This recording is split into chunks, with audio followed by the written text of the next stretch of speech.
Welcome to Mishika classes. Our today's topic is what is diversity, chapter number 1 of class 6, subject civics. And this is our class number 4 of this particular chapter. And today we are going to discuss that what is the unity in diversity. आज हम unity in diversity को discuss करेंगे. If you like the video, please like it, share it and subscribe my channel. तो सबसे पहले diversity in society. Diversity society में कैसे होती है, कैसे हम लोग अलग अलग हैं एक ही सोसाइटी में रहते हुए, एक ही कंट्री में रहते हुए. तो let's discuss that. Each state of India have their own folk dance, fusions and clothes. अगर हम इंडिया की बात करें, इंडिया के अंदर टोटल 28 स्टेट्स हैं. ओके, तो हर एक स्टेट का अपना ही फोक डांस है, अपना क्यूजन है. क्यूजन मीन्स फूड आइटम्स हैं जो वहाँ की फेमस है, और अपने ही क्लोथ्स हैं. मीन्स जैसे अगर हम बात करें साउथ की, तो वहां पर मॉडरेट टेम्परेचर रहता है, तो वहां पर लोग जो है उसके अकॉर्डिंगली कपड़े पहनते हैं. अगर हम बात करें नॉर्थ की, तो वहां पर बहुत ज्यादा ठंड रहती है, तो वहां पर जनरली पीपल जो है वुलन क्लोथ पहनते हैं. तो उसी के अकॉर्डिंगली क्यूजन है. अब ठंड है तो क्या अच्छा लगेगा खाने में, गरम गरम चीजें अच्छी लगेंगी. और अगर गर्मी है तो क्या खाने में अच्छा लगेगा, ठंडी ठंडी चीजें अच्छी लगेंगी. ठीक है. या फिर अगर हमारे आसपास ट्रीज हैं, तो वहां पे ट्रीज के अकॉर्डिंगली खाना पसंद होगा. अगर हमारे आसपास रिवर है या ऑस्ट्रेलिया है, तो what we like to eat, fish. Same ऐसे ही फोक डांसेस भी हैं, जैसी जहाँ की लैंग्वेज होगी वैसा ही वहाँ का फोक डांस होगा. ओके, तो ये सब कुछ जो होते हैं वो डिपेंड करता है, चेंजेस हैं. और फिर भी हम सभी लोगों को सभी के कल्चर और सभी के ट्रेडिशंस में अच्छा लगता है. फॉर एग्जाम्पल फोक डांस की अगर हम बात करें, the folk dance of Punjab is Bhangra and Giddha, whereas in Tamil Nadu it is Bharatanatyam. ठीक है. अगर हम बात करें फोक डांस की, तो पंजाब का फोक डांस क्या है, भांगड़ा और गिद्दा. नॉर्थ इंडियंस में किसी को ये भांगड़े की ट्यून समझ में आई, अब स्टार्ट हो गए. गिद्दा आया समझ में, स्टार्ट हो गए. ऐसे ही साउथ के अंदर जो फेमस है वो क्या है, भरतनाट्यम. ये बात हो रही है एक पर्टिकुलर स्टेट की. अगर हम थोड़ा सा भी वेरिएशन आते हैं स्टेट्स के अंदर, जैसे कि अगर हम गुजरात में जाते हैं, तो वहां क्या पसंद आता है लोगों को, या they love to play Dandiya. Okay, तो राजस्थान में चले गए, they love to do Ghoomar. तो इस तरह से हर एक स्टेट का ही अपना फोक डांस है. Now we are talking about the cuisine. The cuisine of Bihar is litti chokha. Litti chokha वहाँ की फेवरेट डिश है. और गोवा के अंदर अब बात करें, गोवा कोस्टल एरियाज के पास पड़ता है, तो वहां पर लोगों को क्या पसंद है, फिश करी पसंद है. अगर पंजाब की बात करें, वहां पे मक्के दी रोटी द सरसों दा साग, ये ज्यादा लोगों को पसंद है. बंगाल की बात करें, वहां पर लोगों को खाना क्या पसंद है, रसगुल्ला, मिष्टी दोहे, जो जो मीठा मीठा आइटम्स है और जिसमें बहुत ज्यादा वाटरी हो, that items love to do eat. तो इस तरह से हर एक स्टेट का अपना ही क्यूजन भी फेमस है. और हम बात करते हैं क्लोथ्स की. The clothes of Kashmir is pheran. Pheran is the long robe. Long robe होता है जिसको ऊपर से नीचे तक को पहनते हैं, क्योंकि वहां पे ठंड बहुत ज्यादा होती है.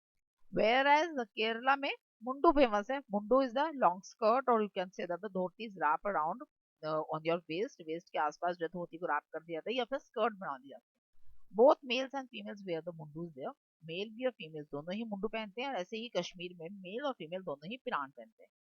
अगर हम बात करें महाराष्ट्र में, महाराष्ट्र में क्या पहना जाता है, महाराष्ट्र के अंदर जो मेल है वो धोती पहनते हैं, और जो फीमेल्स हैं वो नववारी साड़ी पहनने पसंद करती हैं. तो इसी तरह से क्लोथ के अंदर भी वेरिएशन. तो ये सब कुछ हमारी सोसाइटी में डाइवर्सिटी लाती है, चेंजेस लाते हैं. Still we are one. फिर भी हम एक हैं, और हम सबको सभी चीजें पसंद आती हैं. ये नहीं है कि बंगाल के लोग ही रसगुल्ला खाएंगे, नॉर्थ इंडियंस नहीं खा सकते, दे लव टू इट, वो भी खाते हैं, पसंद करते हैं. But this is called the diversity. इसी को ही डाइवर्सिटी कहते हैं. तो now our today main topic that is unity in diversity. आज का मेन टॉपिक हमारा यही है, यूनिटी इन डाइवर्सिटी. आज हम इसको ही डिस्कस करेंगे. तो now we are going to discuss the first of all, the discovery of India. This was a famous book written by the Pandit Jawaharlal Nehru, our first Prime Minister of India after independence, and this book was published in the year 1946. Discovery of India एक ही famous book है, जिसको लिखा किसने था, पंडित जवाहरलाल नेहरू ने. पंडित जवाहरलाल नेहरू कौन थे, ये हमारे सबसे पहले जो प्रधानमंत्री थे. हमारी आजादी के बाद, जब भारत को अंग्रेजों से आजादी मिली थी, उसके बाद जो फर्स्ट प्राइम मिनिस्टर बने इंडिया के, दैट वाज पंडित जवाहरलाल नेहरू. और जो बुक थी दैट वाज पब्लिश इन 1946। 1946 में इस बुक को पब्लिश किया गया था।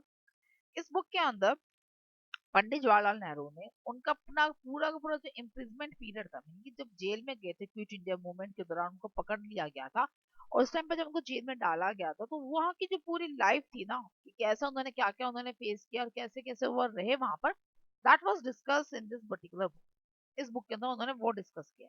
अब क्वेश्चन अराइज होता है कि मैं यूनिटी इन डाइवर्सिटी एक्सप्लेन कर रही थी, तो मुझे ये बुक के बारे में आपको क्यों बताना पड़ा, क्यों हम डिस्कस करें द डिस्कवरी ऑफ इंडिया के बारे में? Because the phrase unity in diversity was given by Pandit Jawaharlal Nehru in this particular book.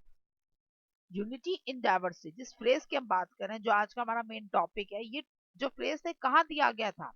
ये दिया गया था the discovery of India book में गिवन है बाय पंडित जवाहरलाल नेहरू। पंडित जवाहरलाल नेहरू ने ये जो फ्रेज है द यूनिटी इन डाइवर्सिटी अपनी इसी बुक में ही मेंशन किया था।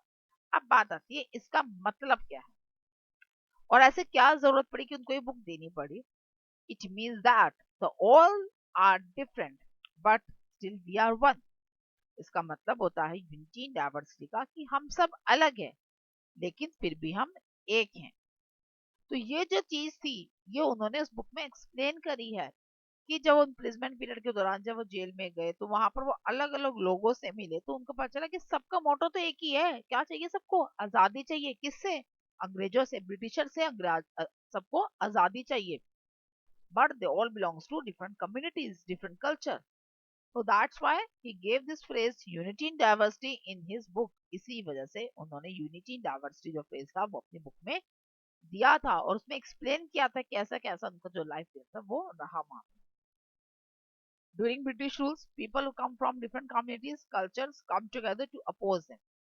लोग ब्रिटिश रूल्स के अंदर जो उन्होंने समझाया, मैं वो पॉइंट आपको बता रही हूँ कि लोग अलग अलग कम्युनिटीज को आए, अलग अलग कल्चर से बिलोंग करते थे, अलग अलग ट्रेडिशंस को बिलोंग करते थे, अलग अलग उनके रिलीजन थे, अलग अलग उनकी इकोनॉमिक कंडीशन थी, बट सबका मोटो एक था और वो क्या था? To oppose Britishers, to get freedom, आजादी पाना, ब्रिटिशर्स का विरोध करना। यही उनका मोटो था। चाहे वो किसी भी कम्युनिटी को बिलोंग करते थे, किसी भी रिलीजन को बिलोंग करते थे, कुछ भी कस्टम फॉलो करते थे, कुछ भी का ट्रेडिशन था, या क्या क्या उनका कल्चर था, या लैंग्वेज कोई भी यूज करते, but their motto was one and that was freedom. इसी चीज को एक्सप्लेन किसमें किया गया था? That was explain through the songs sang during the freedom। अगर हम आजादी के दौरान जो गाने गाए जाते थे हमारी क्रांतिकारियों, हमारे रिवोल्यूशनरीज के द्वारा, अगर आप उनको ध्यान से सुनोगे ना तो you will get the message कि वो एक ही चीज करते थे और वो क्या था? That they want freedom and they respect the diversity of other people. वो दूसरे लोगों की डाइवर्सिटी को, वो क्यों उनसे अलग है लेकिन सबको वो रिस्पेक्ट करते थे। और वो इस चीज में दिखता था, उनके जो गाने थे जो गाते थे जिससे उनको मोटिवेशन मिलती थी, आजादी के लड़ने की, आजादी को पाने की जो हिम्मत आती थी, उन सॉन्ग्स को अगर हम सुनोगे तो आपको पता चलेगा। हमारा जो इंडियन फ्लैग है, इंडियन फ्लैग है क्या? इंडियन फ्लैग है that is also represent the diversity. उसमें थ्री कलर्स हैं, the saffron, the white and the green. Saffron means क्या होता है? करेज। व्हाइट मीन्स क्या होता है? Peace. And green represent the fertility. तो तीन अलग अलग कल्चर्स को बता रहा है, हिम्मत, शांति और उपजाऊ हरियाली। इन सबको बताता है हमारा इंडियन फ्लैग। साथ ही साथ अलग अलग कम्युनिटीज को भी रिप्रेजेंट करता है ये। जो स्टार्टिंग में जब अगर आपको ज्यादा डिटेल में जाना है इंडियन फ्लैग की स्टोरी के बारे में, you can move in my previous videos. आप मेरी पुरानी वीडियोस को देख सकते हो, वहां पर मैंने इंडियन फ्लैग की पूरी हिस्ट्री को मैंने एक्सप्लेन किया हुआ है कि क्या थी इंडियन फ्लैग की जो पूरी हिस्ट्री थी। तो जो स्टार्टिंग में जब इंडियन फ्लैग बन रहा था तो उसमें ये मतलब मेंशन था कि स्टार्टिंग में एक एक कम्युनिटी को रिप्रेजेंट कर रहा था कि सैफरन का जो था that was for the Hinduism, the green is representing the Muslimism, the white is representing the other communities belonging that particular in India.